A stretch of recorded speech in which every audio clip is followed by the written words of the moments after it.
శుక్లాంబరధరం విష్ణుం శశివర్ణం చతుర్భుజం ప్రసన్నవదనం ధ్యాయే సర్వవిఘ్నోపశాంతయే. అగజానన పద్మార్కం గజాననమహర్నిశం అనేకదం తం భక్తానాం ఏకదంతముపాస్మహే. అంబనవాంబుజోజ్వలకరాంబుజ శారద చంద్ర చంద్రికాడంబర చారుమూర్తి ప్రకట స్ఫుట భూషణ రత్న దీపికా చుంబిత దిగ్విభాగ శృతి సూక్తి వివిక్త నిజ ప్రభావ భావాంబర వీధి విశ్రుత విహారిణి నన్ కృపజూడు భారతే.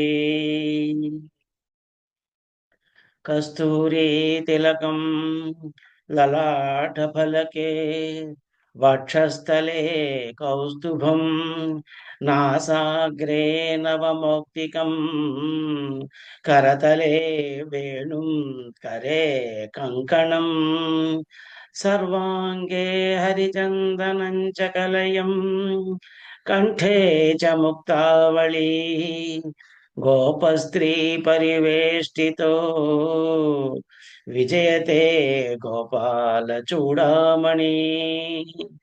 విజయతే గోపాల చూడామణి. కృష్ణం వందే జగద్గురుం. ఓం శ్రీ మహాగణాధిపతయ నమ. శ్రీ మహాసరస్వత్యై నమ. శ్రీకృష్ణ పరబ్రహ్మణే నమ. హరి ఓం. మాతృదేవో భవ, పితృదేవో భవ, ఆచార్య దేవో భవ, అతిథి దేవో భవ. అందరికీ నమస్కారం. నా భగవద్గీత వీడియో ఛానల్కి మీకందరికీ స్వాగతం. కిందటి భాగంలో మనం అర్జున విషాద యోగంలోని మొదటి అధ్యాయంలోని 7వ శ్లోకం వరకు, 4వ శ్లోకం నుంచి 7వ శ్లోకం వరకు తెలుసుకున్నాము. దానిలో ఏం జరిగింది అంటే, ఈ దుర్యోధనుడు పాండవ సేనలో ఉన్నటువంటి గొప్ప వాళ్ళ యొక్క పేర్లన్నీ చెబుతూ, వాళ్ళ పేర్లన్నీ చెప్పేసిన తర్వాత, పాండవ సైన్యంలో వీళ్ళంతా ఉన్నారండి, మన సైన్యంలో ఎవరెవరు ఉన్నారో వాళ్ళ గురించి కూడా మీకు తెలియజేస్తాను అని చెప్పేసి గురువుగారు అయినటువంటి ద్రోణాచార్యుల వారికి చెప్పారు.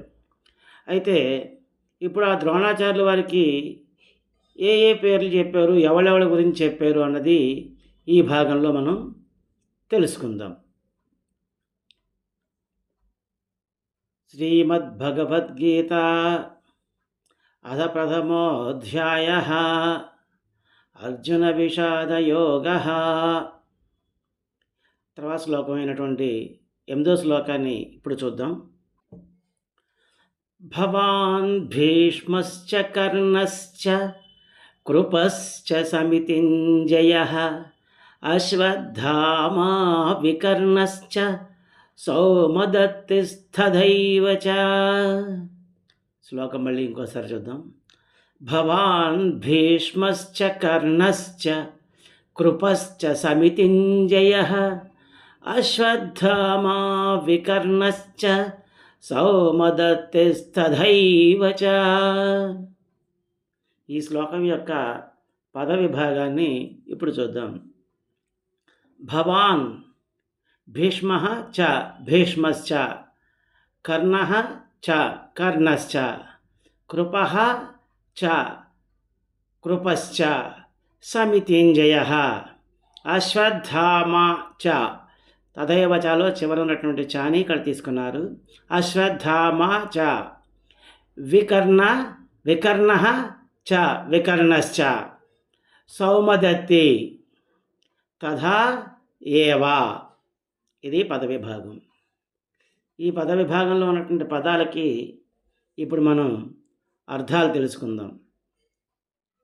మనం అనుకున్నాం కదా, దుర్యోధనుడు తమ గురువుగారు అయినటువంటి ద్రోణాచార్యుల వారికి తన సైన్యంలో ఉన్న వాళ్ళ యొక్క గొప్ప గొప్ప వీరుల యొక్క పేర్లని చెప్పడానికి ప్రయత్నిస్తూ ఈ విధంగా చెప్తున్నాడు అన్నమాట. వారెవరు అంటే భవాన్ అయ్యా మీరు అంటే ద్రోణాచార్యుల వారు, భీష్మ చ భీష్మశ్చ భీష్ముడు భీష్మ పితామహుడు, కర్ణ చ అంగరాజు అయినటువంటి కర్ణుడు నా మిత్రుడు అంగరాజు అయినటువంటి కర్ణుడు, కృప చ కృపశ్చ అంటే కృపాచార్యుడు. ఈ కృపాచార్యుడు ఎవరు అంటే ద్రోణాచార్యుల వారి యొక్క బావమరిది. అంటే కృపాచార్యుల యొక్క సోదరిని ద్రోణాచార్యుల వారు వివాహం చేసుకున్నారన్నమాట. ఆవిడ పేరు కృపి. సమితింజయ అంటే సంగ్రామంలో విజయం సాధించేవాళ్ళు. అశ్వత్థామ చ అశ్వత్థామ. ఈ అశ్వత్థామ ఎవరు? అశ్వత్థామ ద్రోణాచార్యుల వారి యొక్క కుమారుడు. వికర్ణ చ వికర్ణుడు. సౌమదత్తి సౌమదత్తి అంటే సోమదత్తుడు కుమారుడైనటువంటి భూరిశ్రవుడు. తథా ఏవ అంటే అలాగే. ఇంకా ఎవరెవరు ఉన్నారో తర్వాత చెప్తాడనమాట. ఇప్పుడు వీడి గురించి చెప్పాడు. ఈ శ్లోకం పైన పద్యం చూద్దాం. తమరు తాతయౌ భీష్ముడు తమరిసుతుడు సౌమదత్తియు కృపుడును సమరశీలి వీరుడగు నాదు మిత్రుడు కర్ణుడు మరి వీరుడు వికర్ణుడు మనకున్నారు వినుడు. పద్యం ఇంకోసారి. తమరు తాతయౌ భీష్ముడు తమరిసుతుడు సౌమదత్తియు కృపుడును సమరశీలి వీరుడగు నాదు మిత్రుడు కర్ణుడు మరి వీరుడు వికర్ణుడు మనకున్నారు వినుడు. ఈ పద్యం యొక్క ఈ శ్లోకం యొక్క భావం ఏమిటో చూద్దాం. గురుదేవ, మన పక్షాన మీరున్నారు. భీష్మాచార్యుల వారు అంటే మా తాతగారు అయినటువంటి భీష్మ పితామహుడు ఉన్నాడు. నా మిత్రుడు అంగరాజు అయినటువంటి కర్ణుడు ఉన్నాడు. సంగ్రామంలో యుద్ధంలో ఎప్పుడు విజయాన్నే సాధించేటువంటి కృపాచార్యుల వారు ఉన్నారు. అలాగే మీ కుమారుడైనటువంటి అశ్వత్థామ ఉన్నాడు. నా సోదరుడు వికర్ణుడు ఉన్నాడు. సోమదత్తుని కుమారుడైనటువంటి భూరిశ్రవుడు ఉన్నాడు. ఇలాంటి వాళ్ళందరూ ఉన్నారు అని చెప్పేసి చెప్తున్నాడు. ఆ తర్వాత ఏం చెప్పాడన్నది తర్వాత శ్లోకమైనటువంటి 9వ శ్లోకంలో ఇప్పుడు చూద్దాం. అన్యే చ బహవః శూరాః మదర్థే త్యక్తజీవితాః నానాశస్త్రప్రహరణాః సర్వే యుద్ధ విశారదాః. శ్లోకం మళ్ళీ ఇంకోసారి చూద్దాం. అన్యే చ బహవః శూరాః మదర్థే త్యక్తజీవితాః నానాశస్త్రప్రహరణాః సర్వే యుద్ధ విశారదాః. ఈ శ్లోకం యొక్క పదవీ భాగం చూద్దాం. అన్యే చ బహవః శూరాః మదర్థే త్యక్తజీవితాః నానాశస్త్రప్రహరణాః సర్వే యుద్ధ విశారదాః. ఇది పదవిభాగం. ఈ పదవిభాగం యొక్క అర్థాలు, ప్రతి పదానికి అర్థం ఇప్పుడు తెలుసుకుందాం. ఈ 8వ శ్లోకంలో కొంతమంది పేర్లు చెప్పాడు కదా, ఇప్పుడు తర్వాత వాళ్ళ గురించి చెప్తున్నాడు. అన్యేచ అంటే అలాంటి వాళ్ళు ఇంకా మిగతా వాళ్ళందరూ. బహవహ అలాంటి వాళ్ళు ఇంకా చాలామంది ఉన్నారు, పెక్కు మంది ఉన్నారు. శూరాహ ఎవరు? వీరులు. వాళ్ళెవరు? దేనికోసం ఉన్నారు? మదర్థే నా కొరకు, త్యక్త జీవితాహ ప్రాణత్యాగం సంసిద్ధం చేస్తూ ప్రాణత్యాగాన్ని సిద్ధపడుతూ వచ్చారు. వాళ్ళంతా ఎటువంటి వాళ్ళు? నానా శస్త్రప్రహరణాహ అనేకమైనటువంటి శస్త్రాయుధాలని ధరించిన వాళ్ళు. సర్వే వీరందరూ యుద్ధ విశారదాహ యుద్ధంలో బాగా నిపుణులైన వాళ్ళు. అటువంటి వాళ్ళందరూ కూడా ఇంకా చాలామంది నా సైన్యంలో ఉన్నారు అని చెప్పేసి చెప్తున్నాడు. దీనిపైన పద్యం ఏమిటో ఇప్పుడు చూద్దాం.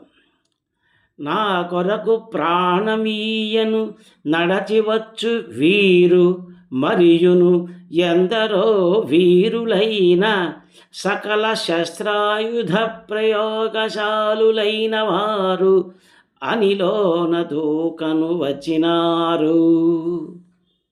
నా కొరకు ప్రాణమీయను నడచివచ్చు వీరు, మరియును ఎందరో వీరులైన సకల శస్త్రాయుధ ప్రయోగశాలులైన వారు అనిలోన దూకను వచ్చినారు. ఈ శ్లోకం యొక్క భావం ఇప్పుడు తెలుసుకుందాం. గురుదేవుడికి చెప్తున్నాడు, గురుదేవా, నా కొరకు ప్రాణాలను సైతం త్యజించడానికి సిద్ధపడి ఇంకా అనేక మంది మన యుద్ధంలో పాల్గొనడానికి ఉన్నారు. వీళ్ళందరూ కూడా అనేక అస్త్రాలని, శస్త్రాలని, ఆయుధాలని ధరించినటువంటి యుద్ధ నిపుణులు. యుద్ధంలో వీళ్ళందరూ కూడాను చాలా నిపుణులు, విశారదులు. అంటే యుద్ధాన్ని చాలా బాగా చేస్తారు. అటువంటి వాళ్ళు వీళ్ళందరూ అని చెప్పేసి చెప్తున్నాడు దుర్యోధనుడు తన గురువు గారు అయినటువంటి ద్రోణాచార్యుల వారికి. ఆ తర్వాత ఏం చెప్పాడో ఈ 10వ శ్లోకంలో ఇప్పుడు మనం చూద్దాం. అపర్యాప్తం తదస్మాకం బలం భీష్మాభిరక్షితం, పర్యాప్తం త్విదమేతేషాం బలం భీమాభిరక్షితం. శ్లోకం మళ్ళీ ఇంకోసారి చూద్దాం. అపర్యాప్తం తదస్మాకం బలం భీష్మాభిరక్షితం, పర్యాప్తం త్విదమేతేషాం బలం భీమాభిరక్షితం. పద విభాగం చూద్దాం ఇప్పుడు. అపర్యాప్తం తత్ అస్మాకం అంటే తదస్మాకం, బలం భీష్మాభిరక్షితం, పర్యాప్తం తు ఇదం ఏతేషాం, త్విదమేతేషాం అవుతుంది. తు ఇదం ఏతేషాం కలిపితే త్విదమేతేషాం అవుతుంది. బలం భీమాభిరక్షితం. ఇది పద విభాగం. ఈ పద విభాగానికి ఇప్పుడు మనం అర్థం తెలుసుకుందాం. అపర్యాప్తం, నా సేన అపరిమితమైనది అని చెప్తున్నాడు గురువు గారికి. ఎటువంటిది? తత్ అట్టి, అస్మాకం మన యొక్క కౌరవుల యొక్క బలం సైన్యం, నా సైన్యం, మన సైన్యం ఏదైతే ఉందో అటువంటి మన సైన్యం, ఈ వీళ్ళందరూ ఉన్నటువంటి మన సైన్యం ఎటువంటిది ఉందో, సైన్యం ఏదైతే ఉందో అది అపరిమితమైనది, అంటే చాలా ఎక్కువగా ఉంది. ఈ సైన్యం అంతా భీముని యొక్క రక్షణలో ఉంది. భీష్మాభిరక్షితం, భీష్మునిచే రక్షింపబడుతోంది. వీళ్ళ సైన్యం అపర్యాప్తం అనడానికి కారణం ఏమిటంటే కౌరవ సేనలో 11 అక్షౌహిణీల సైన్యం ఉందన్నమాట. అందుకని మన సేన అపర్యాప్తం అని చెప్పేసి అపరిమితమైనది అని చెప్తున్నాడు.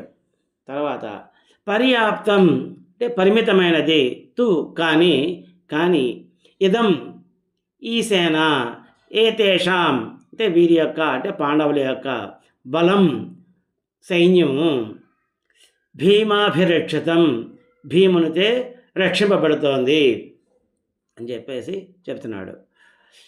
అపర్యాప్తం అన్నది కౌరవసేన, పర్యాప్తం అన్నది పాండవసేన. పాండవసేన పర్యాప్తం అని ఎందుకన్నాడంటే 7 అక్షౌహిణీల సైన్యమే ఉంది కాబట్టి పాండవసేన తక్కువ అనేటువంటి ఆయన ఉద్దేశం అన్నమాట. అలా చెప్తున్నాడు. మన సైన్యంతనే భీష్మాభిరక్షితం అన్నాడు, భీష్ముడు రక్షిస్తున్నాడు అన్నారు. పాండవుల యొక్క సేనని భీముడు రక్షిస్తున్నాడు అని చెప్పాడు. ఈ శ్లోకం పైన పద్యం ఇప్పుడు చూద్దాం. నాదు సైన్యము ఎంతయున పరిమితము, భీష్మరక్షణ నందుండి భీతి కొలుపు, భీమరక్షితమైనట్టి వీరల బలము పరిమితముగనున్నది ముక్కలౌను. నాదు సైన్యము ఎంతయున పరిమితము, భీష్మరక్షణ నందుండి భీతి గొలుపు, భీమరక్షితమైనట్టి వీరల బలము పరిమితముగనున్నది ముక్కలౌను. ఈ శ్లోకానికి భావం ఇప్పుడు చూద్దాం. గురుదేవ, మన భీష్మాచార్యుల చేత రక్షింపబడుతున్నటువంటి మన సైన్యం ఏదైతే ఉందో అది అపరిమితం. భీష్ముడితో రక్షింపబడడం అంటే ఏంటంటే భీష్మాచార్యుల వారు ఆ కౌరవ సేనకి సర్వ సైన్యాధ్యక్షుడిగా ఉన్నాడు కాబట్టి ఆయన రక్షణలో ఉన్నది అని చెప్పేసి చెప్తున్నాడు. అటువంటి మన సేన అపరిమితం 11 అక్షౌహిణీలు ఉంది. కానీ పాండవుల సేన భీముడితో రక్షింపబడుతోంది. ఆ రక్షింపబడేటువంటి సేన పరిమితమైనది, అంటే తక్కువ, అంటే 7 అక్షౌహిణీలే ఉంది అని చెప్పేసి ఈ శ్లోకంలో చెప్తున్నాడు అన్నమాట. ఆ తర్వాత ఏం చెప్తున్నాడో ఈ 11వ శ్లోకంలో చూద్దాం. అయనేషు చ సర్వేషు యథా భాగమవస్థితాః భీష్మమేవాభిరక్షन्तు భవంతః సర్వ ఏవ హి. ఈ శ్లోకం మళ్ళీ ఒకసారి చూద్దాం. అయనేషు చ సర్వేషు యథా భాగమవస్థితాః భీష్మమేవాభిరక్షन्तు భవంతః సర్వ ఏవ హి. ఈ శ్లోకం యొక్క పద విభాగం. అయనేషు చ సర్వేషు యథాభాగం అవస్థితాః భీష్మం ఏవ, భీష్మం ఏవ అంటే భీష్మమేవ, అభిరక్షन्तు అంటే భీష్మమేవ అభిరక్షन्तు భవంతః సర్వ ఏవ హి.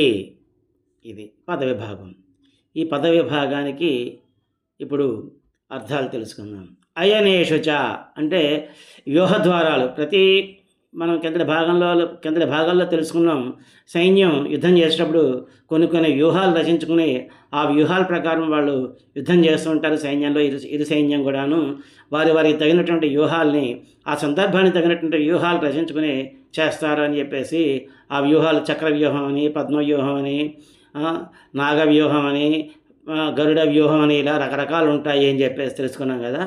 అలాగా మన భీష్మ పితామహుల వారు ఎటువంటిదైతే వ్యూహం రచించారో ఆ వ్యూహానికి ఎక్కడెక్కడ ఎవరెవరు ఉండాలో అక్కడక్కడ సర్వేషు సమస్తం అందరూ కూడాను యథాభాగం ఆ యథాస్థానాల్లో ఆ నిర్ణయించినటువంటి స్థలాల్లో అవస్థితాః ఉండి భీష్మం ఏవ భీష్ముడిని అంటే భీష్మ పితామహుడిని అభిరక్షంతు మీరందరూ రక్షించాలి, భవంతః మీరు, సర్వ ఏవ హి అందరూ అని చెప్తున్నాడు. మన సమస్త సైన్యం వ్యూహద్వారాల్లో నించుని భీష్ముడిని రక్షించాలి, మీరంతా రక్షించండి అని చెప్పేసి చెప్తున్నాడు అనమాట శ్లోకానికి అర్థము. ఈ శ్లోకం పైన రాసినటువంటి పద్యాన్ని ఇప్పుడు చూద్దాం.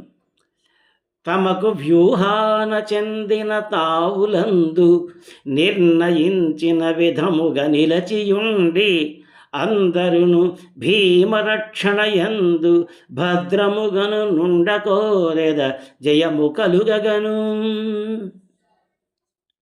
పద్యం మళ్ళీ ఇంకోసారి చూద్దాం. తమకు వ్యూహాన చెందిన తావులందు నిర్ణయించిన విధముగా నిలిచియుండి అందరును భీష్మరక్షణయందు భద్రముగను ఉండగోరెద జయము కలుగగను. ఈ శ్లోకానికి భావం ఏమిటంటే,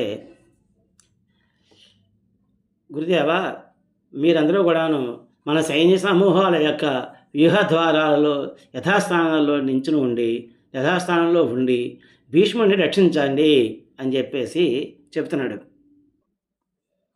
భీష్ముడిని రక్షించడం ఏమిటి? భీష్ముడే సర్వసైన్యాధ్యక్షుడు కదా అనుకుంటే, భీష్ముడు సర్వసైన్యాధ్యక్షుడు కాబట్టి భీష్ముడు ఏం చేస్తాడంటే సేనను రక్షిస్తూ ఉంటాడు. ఎప్పుడైనా భీష్ముడికి అపాయం జరిగే పరిస్థితి వచ్చినట్టయితే కనుక అటువంటప్పుడు ఆ సేనలో ఉన్నటువంటి వీరులందరూ కూడాను భీష్ముడిని కాపాడడానికి ఆయన రక్షణకి వెళ్ళాల్సి ఉంటుంది. కాబట్టి ఆ ఉద్దేశంతో మీరందరూ కూడాను మీ యొక్క వ్యూహద్వారాల్లో ఎక్కడెక్కడ ఎవరెవరైతే నించోవాలని చెప్పేసి నిర్దేశించబడ్డారో ఆ నిర్దేశించబడిన మీ స్థానాల్లో నించుని మీరందరూ కూడాను భీష్ముడిని రక్షించుకోవాలి. జయండి భీష్ముడే మనకి సర్వసైన్యాధ్యక్షుడు కాబట్టి ఆయన్ని మనం రక్షించుకోవాలి అని చెప్పేసి చెప్తున్నాడు. ఈ భాగంలో ఇంతవరకు తెలుసుకున్నాం. వచ్చే భాగంలో మరికొన్ని శ్లోకాల గురించి తెలుసుకుందాం. ఓం తత్సత్. స్వస్తి. గీతాశాస్త్రమిదం పుణ్యం యః పఠే ప్రయతః పుమాన్ విష్ణోః పదమవాప్నోతి భయశోకాదివర్జితః. ఈ గీతా శాస్త్రాన్ని ఎవరు పఠిస్తారో వాళ్ళకి భయము శోకము లేక విష్ణు సాయుధ్యమును పొందుతారు. ఓం అసతో మా సద్గమయ తమసో మా జ్యోతిర్గమయ మృత్యోర్మా అమృతంగమయ. ఓం శాంతి శాంతి శాంతి. ఓం యదక్షరపదభ్రష్టం అత్రహీనం చ యద్భవేత్ తత్సర్వం క్షమ్యతాం దేవ నారాయణ నమోస్తుతే. విసర్గబిందుమాత్రాణి పదపాదాక్షరాణి చ న్యూనాని చాతిరిక్తాని క్షమస్వ పురుషోత్తమ. కాయేన వాచా మనసేంద్రియైర్వా బుద్ధ్యాత్మనా వా ప్రకృతే స్వభావాత్ కరోమి యజ్జత్ సకలం పరస్మై నారాయణాయైతి సమర్పయామి. శ్రీమన్నారాయణాయైతి సమర్పయామి. సర్వే భవంతు సుఖినః, సర్వే సంతు నిరామయాః, సర్వే భద్రాణి పశ్యంతు మా కశ్చిత్ దుఃఖభాగ్ భవేత్. శ్రియః కాంతాయ కళ్యాణ నిధయే నిధయేర్థినాం శ్రీ వెంకట నివాసాయ శ్రీనివాసాయ మంగళం. మంగళం కోసలేంద్రాయ మహనీయ గుణాత్మనే చక్రవర్తి తనూజాయ సార్వభౌమాయ మంగళం. ఉమాకాంతాయ కాంతాయ కామితార్థప్రదాయినే శ్రీగిరీశాయ దేవాయ మల్లినాథాయ మంగళం. ఓం ఏతత్ సర్వం శ్రీ పరబ్రహ్మార్పణమస్తు.